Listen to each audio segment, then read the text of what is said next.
A vote is set for tomorrow on Capitol Hill to keep the federal government running, but it also blocks funding for Planned Parenthood.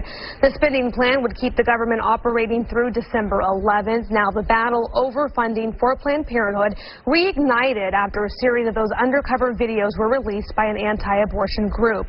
The group says the videos reveal Planned Parenthood's practice of selling aborted fetuses and body parts for money.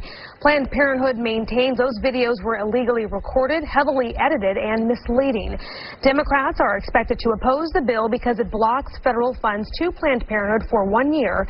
Meanwhile, Republican leadership still insists it's necessary to include the language in this spending bill. Which would also give those who have been offended and appalled by the Planned Parenthood videos an opportunity to defund that portion of Planned Parenthood funding which is in appropriated accounts. After the Thursday vote, I would just say that this is not the last, but really just the beginning of our efforts to deal with the horrific activity depicted in these Planned Parenthood videos.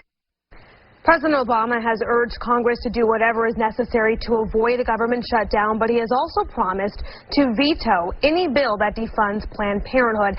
Now, in the wake of the Planned Parenthood controversy and political fight there in Washington, a new hashtag has made its way to social media. Amelia Bono is a Seattle-based author. She's an activist along with her friend Lindy West. They launched the movement #ShoutYourAbortion. She spoke to KTVU earlier today about the movement she hopes empowers women like her who made what she calls the difficult choice to get an abortion. The hashtag emerged as a way for myself and women in my community to begin to reclaim the conversation about abortion because so many women like myself who are liberal, feminist, pro-choice, just never really considered speaking out about our own abortions and saying, I had an abortion, I'm not ashamed of that, and I demand to live in a country where every single woman has access to the same. So I think that what we were hoping to achieve is just to take back this conversation and with our own experiences and saying abortion is not something that has to be stigmatized. Shouting is the opposite of whispering, and shouting is the opposite of silence, which is what women like myself who have no reason to feel ashamed of having abortions because we don't buy into the Judeo-Christian version of morality that says that we are promiscuous or we are murderers. We don't buy into that. So why are we colluding to that with our own silence? There's no part of the Shout Your Abortion campaign that is imploring any other woman to speak out about their experience. For that matter, I'm very aware that I am able to speak about my experience, and that's a product of my privilege. Many women had abortions that were a product of rape or incest or, something that's tied to a sexual assault or an abusive partner that is still there, or their abortion is a secret.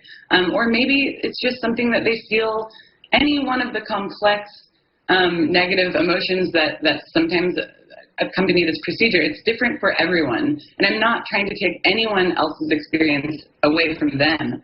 I'm just standing here saying, I had an abortion last year, and it made me happy because I didn't want to become a mother. Everyone is entitled to feel however they want, and I'm not asking anyone to speak publicly. It's difficult enough in this world to be a woman without inviting more judgment and more aggression into your life by speaking publicly about something that so many people have judged for so long. But I think that the hashtag is a way for us to change all of that. Well, the Shout Your Abortion hashtag has already been met with anti-abortion response. Women who have had either a difficult or traumatic experience with abortion have started tweeting their stories with that same hashtag. Also, others are criticizing it, calling it offensive, or using it to encourage women to choose adoption instead.